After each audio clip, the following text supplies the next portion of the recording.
What's going on? It's been a minute. It's probably been about 2 months since I have had a video update on all this. Real quick, if you're new here, Pat, Clovis Project. I have been developing a tool belt company for about 6 months. We started right in this spot with paper models, and I was like, I need to put myself on the spot here, and these are my ideas. What do you think about it? So I figure moving forward, we'll just start right where we started. I am going to need to just do a little talk here for a minute, and then we'll just go old school. We'll go right to the table like I was doing in the very beginning of this channel. I'll go over what I have that are new developments, things that I'm not going to be including anymore. There are certain other material choices that I'm making, certain colorway changes. So we'll get into all that, but first I need to say a few things. From here on out, this is going to have to be like a different channel. I consider myself to be like a creative. I consider myself to be an artist. And things are getting a little stale with the way that I've been producing videos, especially with this.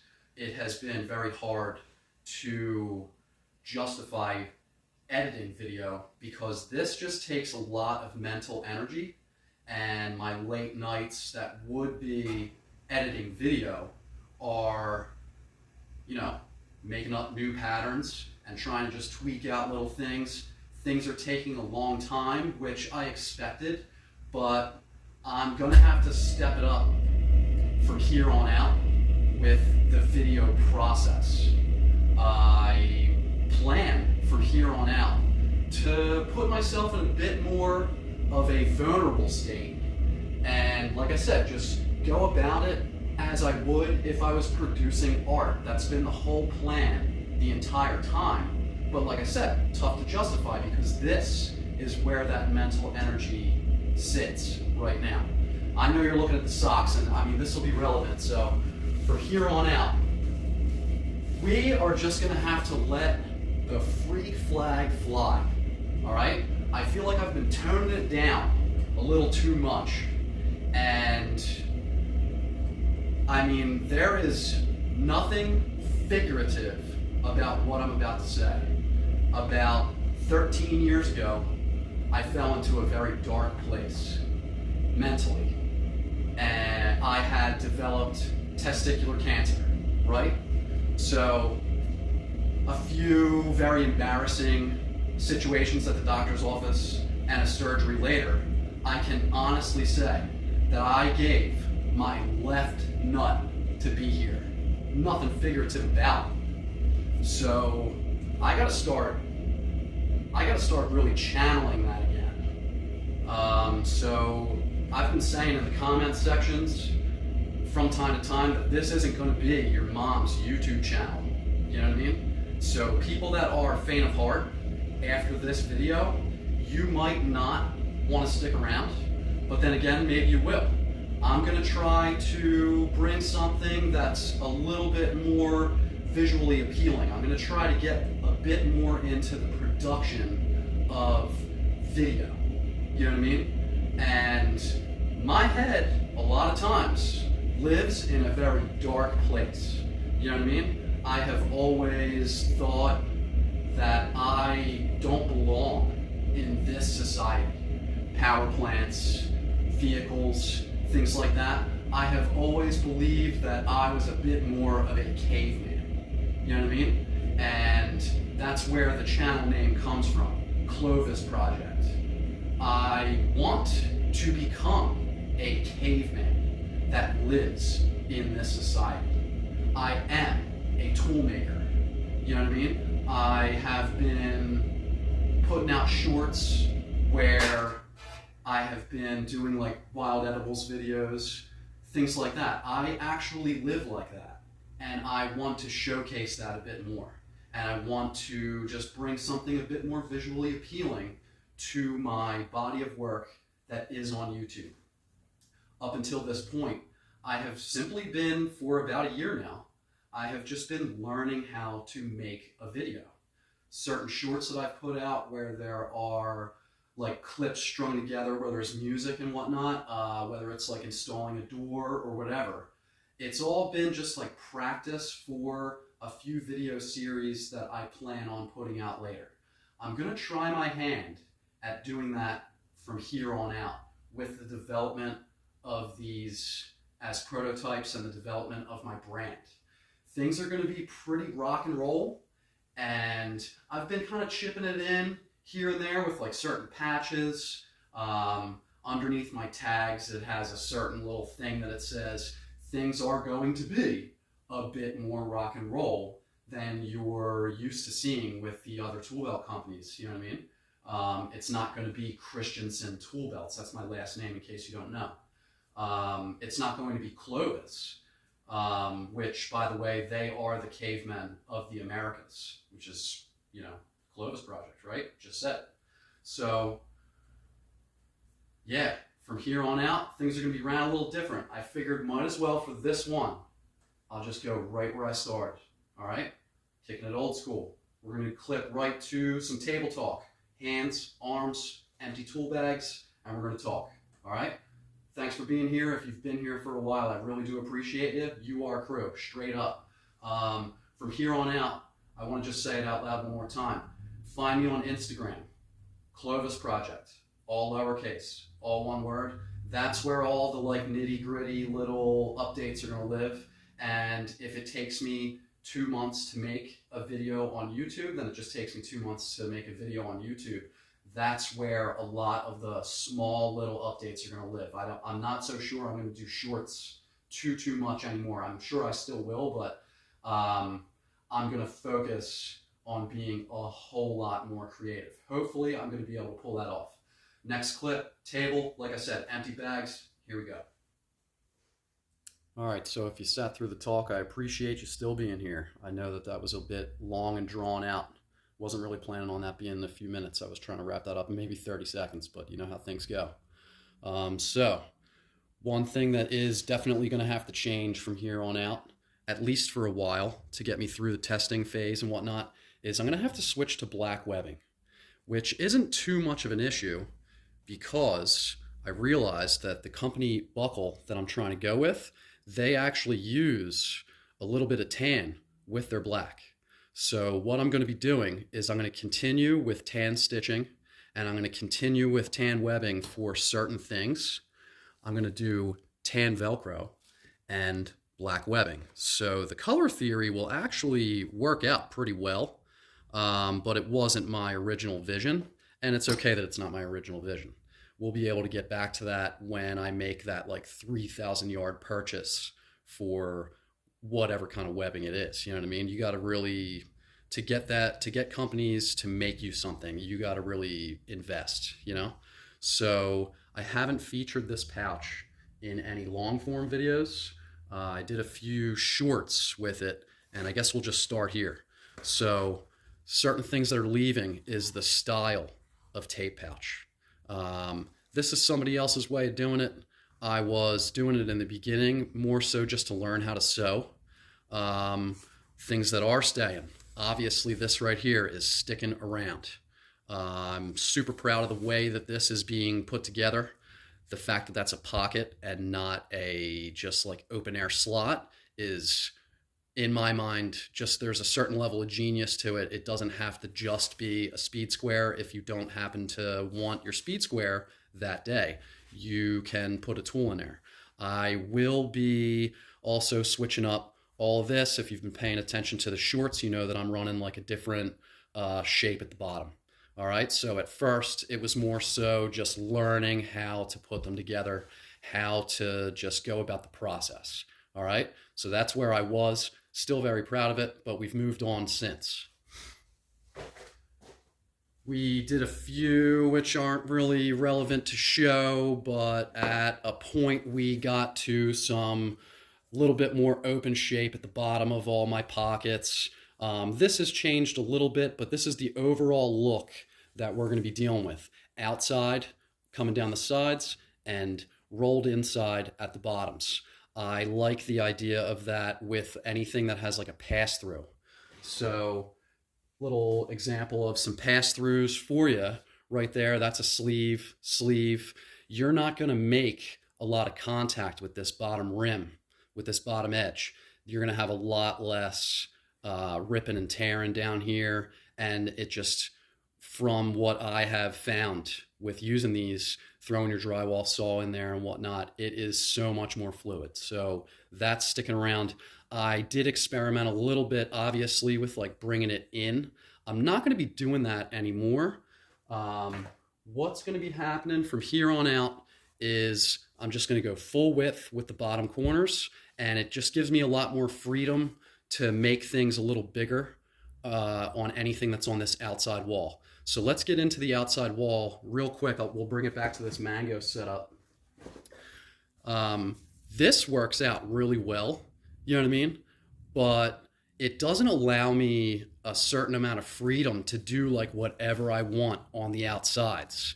You know what I mean? I got to be like real careful about what I'm sewing through, because like I've been putting this on first and then closing the bags up. Obviously, you can't just like put that on after, you know? So I got to be just really careful when I'm doing that, like putting this kind of thing in there, which we're going to go away from this and we're going to make a bit more of a sleeve reminiscent of what you're seeing right here. So this is the latest little development and everything. Things are going to look a whole lot more like this from here on out. Colorway is going to not be this, you know what I mean? I just like experimenting with the crazy colors. It's fun, it's catching to the eye and whatnot. The colorways that you're going to be dealing with when it's all said and done, this right here, this is as flagship of a colorway as flagship colorways are going to get. This red, I mentioned earlier in the video about being a caveman. There are certain cave paintings that are revered across the world, and there are certain burial sites where the use of what's called red ochre is prominent. People are like mummified and just covered in red ochre, left with like a sword, things like that. There are certain caves, Lascaux in, I believe it's in France, where the use of red to like make a bison really stand out is very prominent. And the use of red, this toned down red, this is a very important color for me. And this is flagship colorway. You're still going to see the crazy stuff for quite a while, and you're still going to see black webbing for quite a while. But either way, that's what this right here is, what everything's going to look like when it's all said and done. All right. Still with the tan stitching, I may or may not go back to brown. I have a feeling that this black with the color stitching that I want, it is going to have a certain look that is as classy as I want, and I might not have to deviate from it in the future. But I'll have to wait about a week. I have other webbings coming in. I have a lot more of this, but one wheel is worth showing. You get it. You know what I mean? That's my scuba webbing. This is going to be my belt webbing for a while. So going away from that rim all the way around, what is better to see? This is picking up a little better on camera. So emulating that rim around, I'm just going to start it from back here, and then I can still get like the wider the setup gets, the more loops you get. And these are fitting snips, these are fitting everything. At first I wasn't so sure about making this so wide. I'm loving that. I'm absolutely loving that. I realize it looks a little big, you know, but I'm going to continue with that at least for a while. A little toned down with this one here, but you know, it operates well. But that other one, it really does. It just operates that much better. I can fit like a 2-amp battery in there if I want. I can fit a lot in there. And I'm really digging it. So let's go over tape pouches real quick. So I was doing like the Diamondback kind of a thing where it comes down to a point. I'm going to be running a bit more of like an Occidental, or I'll give this company props right now, Boulder bags. They are in the nylon spectrum, and they're doing things like this also in the way where they wrap the rims of the pouches, which, like I have been saying, I'm sticking with this, man. This is coming in so clean. This right here is 100%. I'm not changing my sizes or nothing. I really like the way I'm hanging them.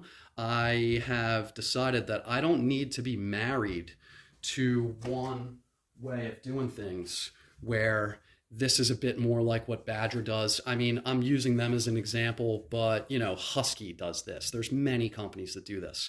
Boulder Bags is not the only company that does this, but that's the one company that I'll give props. They're using a scuba webbing. That is sturdy, man. That is one sturdy setup. If you want to check out like a setup that's maybe like $200 or something like that, good setup, especially if you're an electrician. So we're going to go away from this. I'll still be using it in certain places.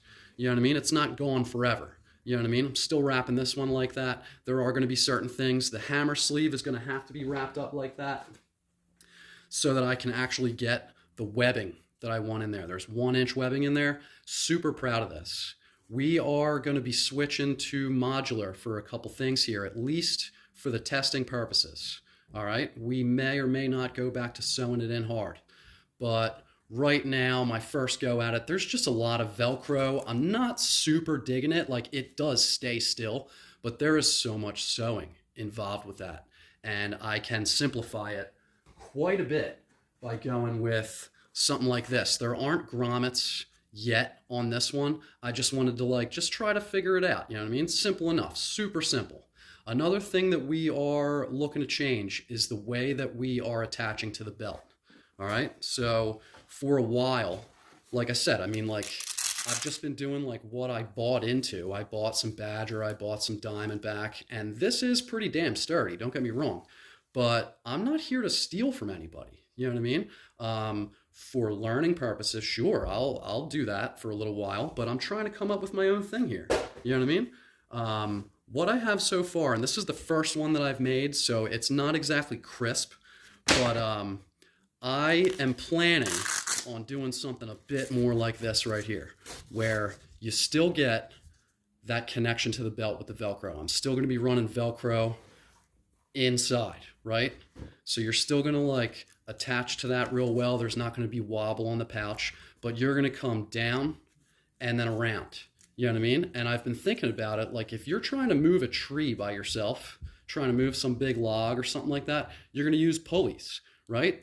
So there's really not that much weight that I need to support if I'm going down and then back over. You know what I mean? I could be wrong, but I do believe that that's enough. You know what I mean?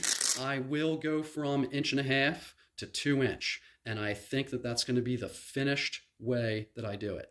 What's happening here is webbing choice will change. I'm going to fold this stuff in half, and I'm going to punch that down, and it's going to become this 1-inch webbing.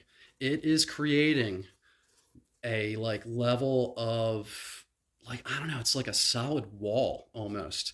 If you have a wider pouch where it has the 4-inch Velcro, I'm sure that you've noticed that it kind of turns in a little bit. Nothing wrong with that. That's just the way it goes. When you add weight, it's going to pull on it.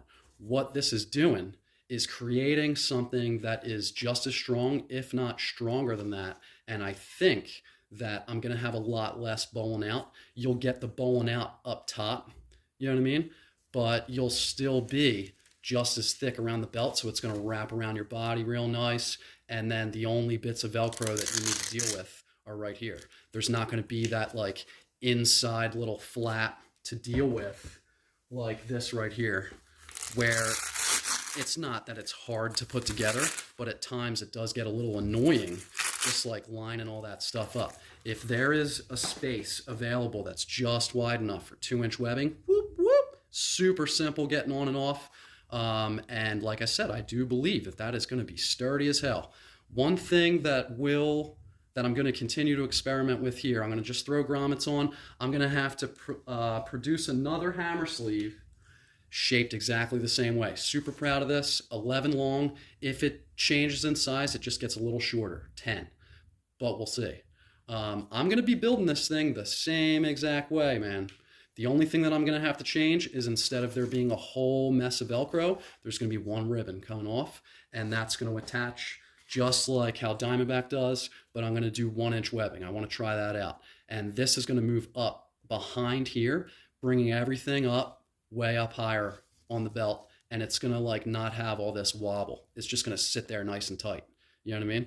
So, I guess that's it, man. You know what I mean? That's it with the pouches. I want to showcase a little bit about the belt. I haven't shown this one on long form yet. This is my setup. Like I said, you're going to be dealing with black. For me personally, I think there isn't a more professional colorway than Stink Pinky. I mean, as far as I'm concerned, especially if I'm going to be making videos about tool belts and whatnot, little shorts, little videos featuring tool belts, it might as well be something that's really popping and catching your eye.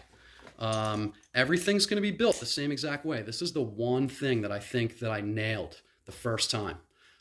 So nothing has changed, nothing about the shape. I'm coming down from the belt a little less than I am here. 1.5 inches, 2 inch. 2-inch scuba webbing, straight up. That's the way it's going to be. The only thing that may or may not change is the way that I do the suspenders. I don't personally wear suspenders. I'm going to have to make a couple different examples of this. Right now I'm set up for 1-inch ribbon, a lot like some companies do with the 3-point. Buckaroo and Badger, they come in with a ribbon and then go up, and then there's a keeper up here. And then Diamondback with their setup, amongst many other companies, they have an actual D-ring and they go metal to metal where it's a little clip.